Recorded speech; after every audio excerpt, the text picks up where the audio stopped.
Thank you, Ravi. Respected Professor Pillai and all my other friends on the dais, off the dais. It's always a happy occasion for me coming here, the Higher Education Summit organized by Digital Learning, primarily because in this particular audience, I find that the barriers of the mind have over the years been broken. So I don't face those challenges that I normally face in the conventional higher education summits, where people still very emphatically believe that perhaps chalk and talk was the best model and is still the best model of education in India. But here, whenever I come, I find that people are progressive enough to experiment with ICT-enabled services for all concerns in higher education, be it access, be it affordability, be it quality, be it relevance.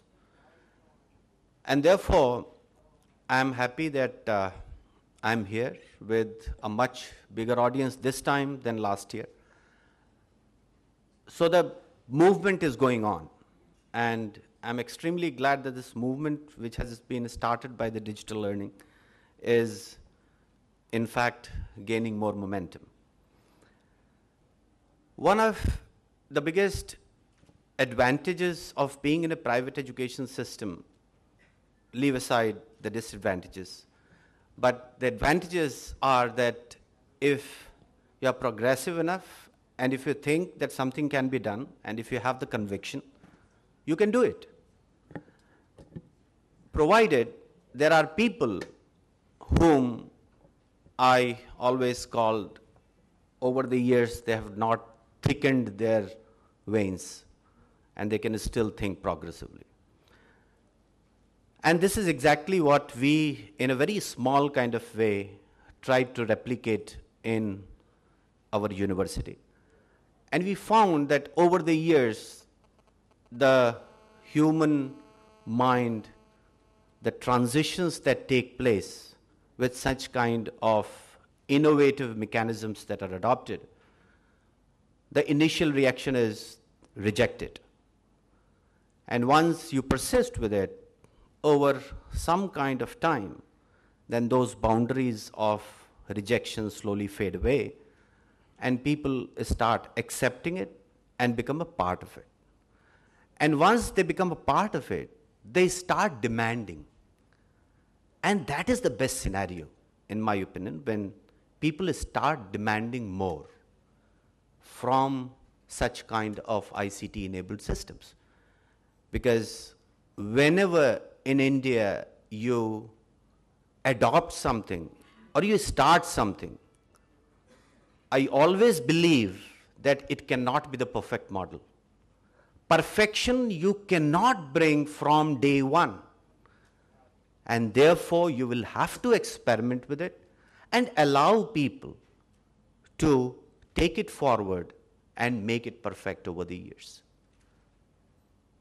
The problem with us as well as the industry is that they wait long enough to make their systems perfect, then come into the market, then come into the educational institutions and find out that whatever they had perceived was a perfect model is not a perfect model. And therefore, jump in the waters, test it out. There are very important people like the audience out here who will tell you, guide you along the way, and this movement must go on. Since I am in the middle of Professor Pillai coming out here, therefore I would be very brief, but I will get other opportunity in the last session to talk about skill development, which Mr. Sharda Prasad ji quite in a detailed kind of way tried to emphasize it.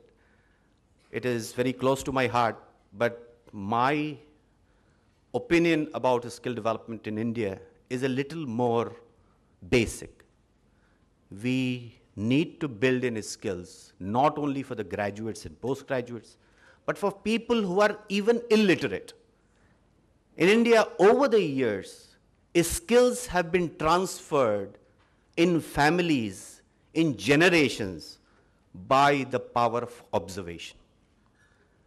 If we as individuals, if we as academicians can make this model perfect enough so as to impart skills even to the illiterate, perhaps the biggest service can be done in India. Thank you very much.